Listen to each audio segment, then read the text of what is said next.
Magandang araw mga kagabay. Ngayon po ay March 15, 2025, araw po ng Sabado, devotion natin sa mahal na Birhen. Napaka-challenging po ng sinasabi ng ating Panginoon sa araw na ito. Mahalin mo ang iyong kaaway, ipagdasal mo ang lahat ng umuusig sa iyo.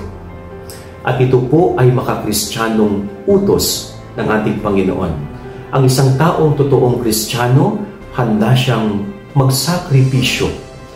Handa siyang magtaya ng kanyang sarili para sa kanyang taong minamahal. At alam po ninyo, ang Panginoon, ang napakagandang modelo dyan. Diba? Ang Panginoong Hesus, kinutya, inusig, inalipusta, talagang itinaboy. Pero alam po ninyo, yung mga taong gumawa na yun sa kanya, hindi niya kinagalitan, kundi bagkus lalo niyang minahal itong mga tao na ito. And that is a Christian way. No, yan ang makakristyanong pamamaraan ng pagturing ng kapwa. Medyo mahirap din po ito na gawin. Pero sa tulong at awa din ng Diyos, kung nauunawaan natin ang ating pagiging Kristiyano, pagsisikapan po nating mahalin din yung mga taong umuusig sa atin, yung mga taong taliwas sa ating mga layunin.